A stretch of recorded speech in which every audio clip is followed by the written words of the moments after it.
Hello అందరికీ ఈరోజు వీడియోలో క్యారెట్ తురుము ఫ్రై ఏ విధంగా చేసుకోవాలో చూద్దాం.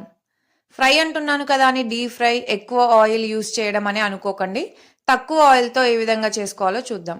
ఇక్కడ నేను 400 గ్రాముల క్యారెట్స్ తీసుకున్నాను. వాటిని వాష్ చేసి పీల్ చేసి గ్రేట్ చేసుకున్నాను. గ్రేటర్లో పెద్ద హోల్స్ ఉన్న సైడ్ నుంచి ఈ క్యారెట్స్ని తురుముకోవాలి. ఇప్పుడు స్టవ్ మీద ప్యాన్ పెట్టి ఆయిల్ వేసి ఆయిల్ హీట్ అయ్యాక జీలకర్ర, ఆవాలు, కరివేపాకు, మినపగుండ్లు, కచ్చా పచ్చాగా దంచిన 6 వెల్లుల్లి రెవ్వలు, కొత్తిమీర, చిటికెడు పసుపుని వేసుకోవాలి.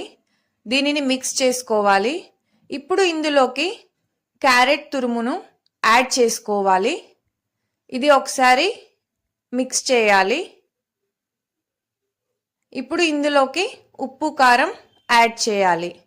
ఇక్కడ 400 గ్రాముల క్యారెట్కి 3/4 టీ స్పూన్ ఉప్పు, 3/4 టీ స్పూన్ కారం యాడ్ చేశాను. దీనిని ఒక 2 నిమిషాల పాటు కలపాలి. ఒక 2 మినిట్స్ ఇది మిక్స్ చేశాక ఫ్లేమ్ సిమ్లో పెట్టుకొని దీనిపై మూతను పెట్టుకోవాలి. అప్పుడప్పుడు మూతను తీస్తూ కలుపుతూ ఉండాలి. ఒక 10 మినిట్స్ పడుతుంది ఈ క్యారెట్ ఫ్రై అవ్వడానికి. మీకు వీడియోలో చూపెట్టే విధంగా క్యారెట్ ఫ్రై అయ్యాక చివరగా కొంచెం గరం మసాలా అలాగే కొంచెం ధనియా పౌడర్ యాడ్ చేసుకోవాలి.